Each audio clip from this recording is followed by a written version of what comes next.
So let's talk about 3 things to do when you're thinking about going no contact with your difficult parent. So thinking about going no contact is a really difficult topic, especially when you've dealt with a lot with your personality disordered parent. I mean, you might have been through a cycle of intense conflict, promises that never really come to fruition, and it's exhausting. And the idea of going no contact might feel like the only way to protect yourself. And if that is where you're at, I want to share 3 things to do before you make this decision. The first thing to do is give yourself time to reflect. I mean, this decision is deeply personal and emotional, and it deserves your full attention. You should ask yourself, what do I need to feel emotionally safe? It's easy to feel trapped, like your only option is to stay in the relationship as it is or completely cut them off.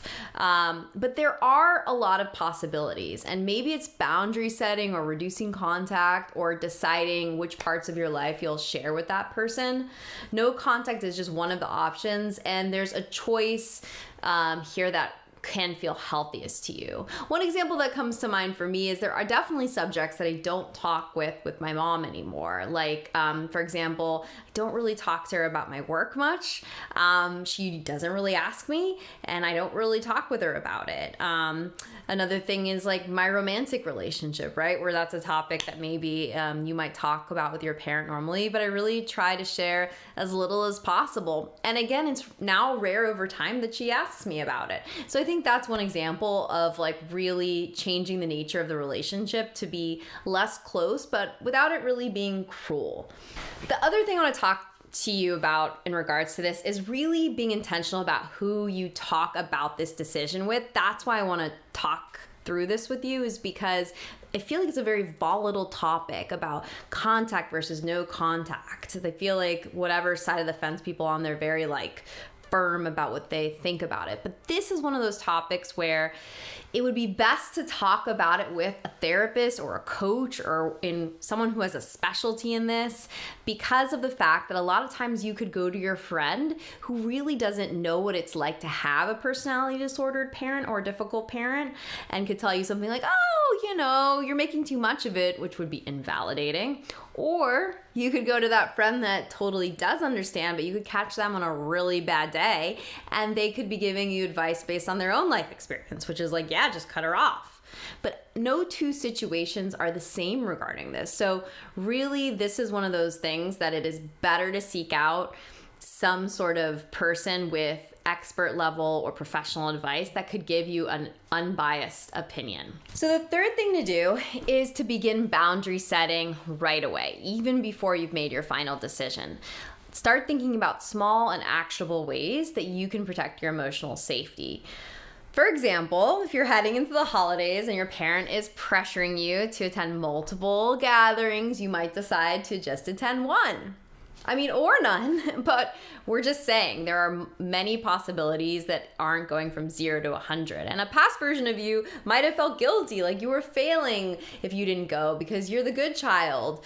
But the new you knows that prioritizing yourself and your emotional well-being also matters. So on the small boundary topic, I think it kind of goes back to what I was saying before, a personal example being things we just don't talk about over time, being a small but significant boundary that has helped kind of create emotional safety for me with my relationship with my mother.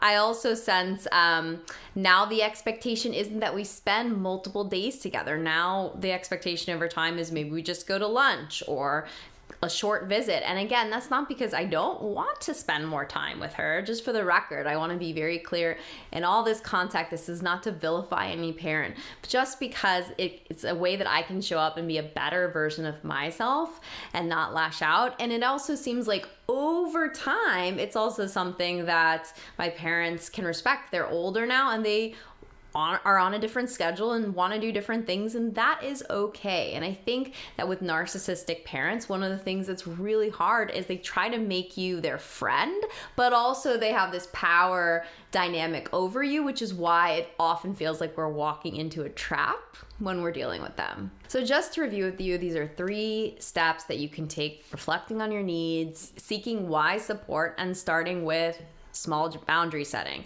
And that will help you approach the no contact decision thoughtfully and from a place of empowerment, not reaction, because you're not trapped. You're not alone in the process. And whatever you choose, just know that it's okay to prioritize your well-being.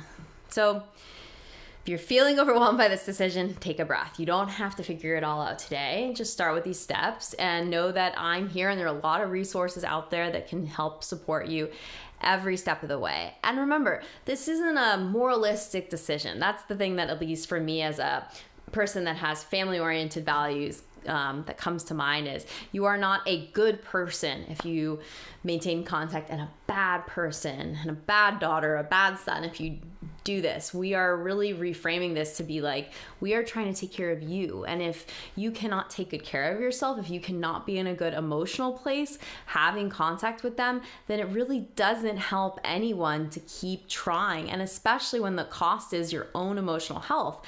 And we don't want your emotional health to get any worse. I don't know you personally, but I'm sure you've been through a lot of iterations of the cycle with them. If you are listening to something like this, I'm guessing this is not your first rodeo. So really be kind to yourself in that sense. And remember, no contact doesn't have to last forever. That's a big theme that I talk about with people. It could be a week, a month, a year, but I think not beginning this decision with thinking you'll never talk to them again. You can go no contact for a small period of time just to see how it feels.